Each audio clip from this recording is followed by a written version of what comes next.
Assalamualaikum warahmatullahi wabarakatuh. Aduh, anakku yang cantik dan yang ganteng, ada yang belum jawab salamnya Bu Mur. Assalamualaikum warahmatullahi wabarakatuh. Anak-anakku, yang pertama marilah kita bersyukur kepada Allah Subhanahu wa taala, kita bisa bersua kembali dengan pembelajaran agama Islam. Yang kedua, sholawat serta salam tetap tercurah kepada junjungan kita Nabi besar Muhammad Sallallahu Alaihi Wasallam.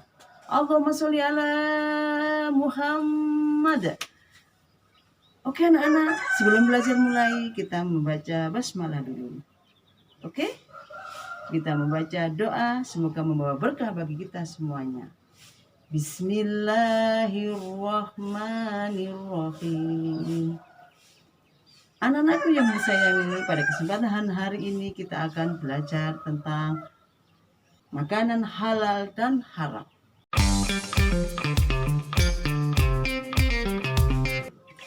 Nah, anak-anakku, siapa yang tahu apa itu makanan yang halal dan yang haram? Atau mungkin ada yang tahu apa itu minuman yang halal dan yang haram? Pinter. Anak-anak sudah mulai tahu, sudah pernah tahu ya, yaitu bahwasanya apa itu makanan atau minuman yang halal atau yang haram? Halal adalah segala sesuatu yang diperbolehkan secara syariat Islam. Sedangkan yang haram adalah makanan atau minuman yang dilarang atau tidak diperbolehkan oleh ajaran agama kita, yaitu agama Islam. Anak-anakku ya bung sayangi, makanan halal dan haram, minuman halal dan haram itu ada beberapa sebab.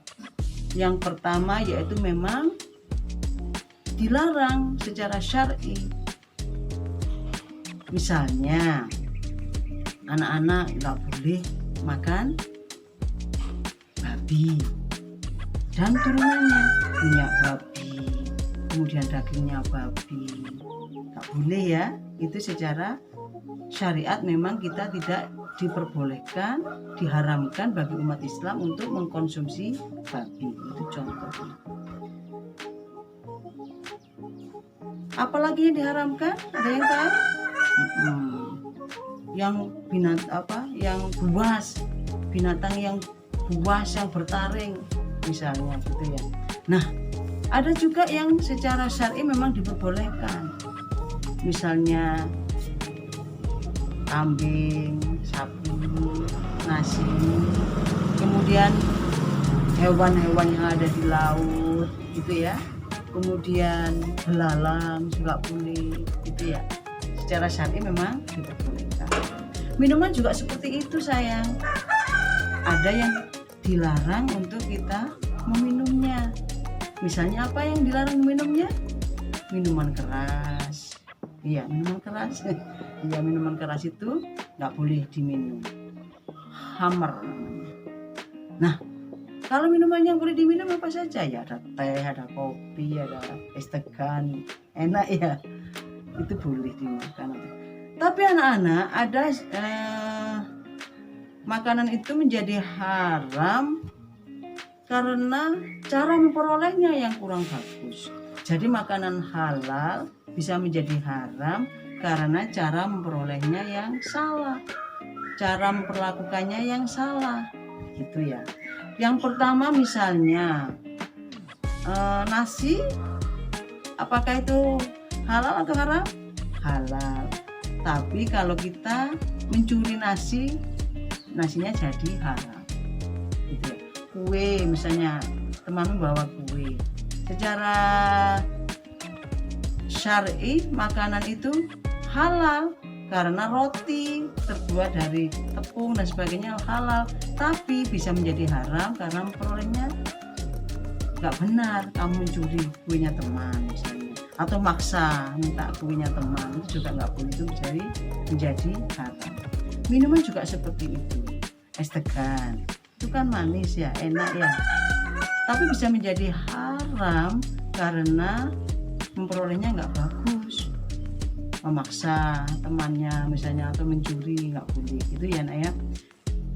Atau juga karena disembelihnya tidak dengan menyebut asma Allah, bisa menjadi haram gitu ya. Misalnya sapi, kambing itu kan binatang yang halal untuk kita konsumsi, tapi karena mungkin cara menyembelihnya salah, tidak menyebut asma Allah, bisa menjadi haram. Oke anakku yang bumi sayangi, kita menjaga diri kita sehingga kita tetap makan makanan yang halal, baik itu secara syar'i dihalalkan oleh Allah, secara syar'i kita perlakukan dengan selayaknya, dengan sebaiknya, dan kita memperolehnya juga dengan yang benar. Nah, apa sih pengaruh atau efek makanan halal dan haram bagi tubuh kita? Anak-anakku yang bumi sayangi, makanan yang halal itu banyak pengaruhnya pada seseorang. Orang yang makan makanannya selalu dijaga, dia akan selalu dijaga oleh Allah Subhanahu wa Ta'ala. Ibadahnya menjadi semakin bagus, ilmunya bermanfaat, dimudahkan oleh Allah untuk menuntut ilmu. Insya Allah selalu dijaga oleh Allah karena darah yang mengalir dalam dirinya yaitu yang baik, yang halal. Naudzubillah min dzalik anak-anak. Apabila kita mengkonsumsi makanan-makanan yang haram, itu juga membawa pengaruh. Apa saja pengaruhnya? Sulit. Yang pertama, sulit menerima kebaikan. Kalau dibilangi gitu ya, bulat aja, sulit menerima kebaikan. Hatinya menjadi keras, tidak mudah menerima nasihat, tidak mudah menerima ilmu. Kemudian sulit melaksanakan ibadah. Kalau diajak sholat berat sekali, diajak ngaji misalnya berat sekali. Itu karena salah satu sebabnya mungkin ada makanan yang tidak seharusnya dikonsumsi. Maka anak-anakku, kita berusaha sedapat mungkin apa yang kita makan, apa yang kita minum itu selalu dalam ajaran Islam. Atiullah wa atiur Rasul. Kita seharusnya tetap dalam ketaatan kepada Allah dan ketaatan kepada Rasul kita, Nabi besar Muhammad SAW. Salah satunya yaitu kita senantiasa menjaga makanan yang kita makan. Bu, sulit Bu, lihat itu makanan halal atau haram. Ya, itu ada label dari MUI, Majelis Ulama Indonesia, tulisan halal gitu. Ya, mungkin ada kalau anak beli sesuatu misalnya ada label halal. Nah, itu. Atau mungkin kalau di kehidupan sehari-hari ya kita bisa hati-hati sendiri. Oke anak-anak, itu yang bisa Bu sampaikan. Semoga ilmunya membawa berkah.